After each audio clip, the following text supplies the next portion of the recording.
আখেরাতকে সুগম করার জন্য হয়, তাহলে সামান্য সময়ের ভাবনা 60-70 বৎসরের ইবাদতের সওয়াব হাতে উঠায় দেয়, যেটা 60-70 বছর দৌড়ায় পারবে না। বিদায় যেটা বুঝাইতেছিলাম, আমাদের এই মজলিস, এটা হয়তো তৃতীয় মজলিস হবে এই মসজিদের, তৃতীয় মজলিস ইসলার নামে।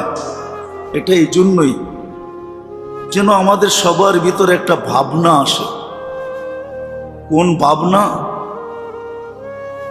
যে অচিরেই আমি চলে যাব, আর এটাই সত্য। দুনিয়ার কে মরণশীল আর কে মরণশীল না এটা ভিন্ন কথা, কিন্তু মানুষ মরণশীল এটাই সত্য কথা। মানুষ মরবেই, আর এটা বিরাট বড় সাইনবোর্ডও আরশের নিচে লাগানো আছে। ওই সাইনবোর্ডের লেখাটাই কোরআনে নামায়া দেওয়া হয়েছে।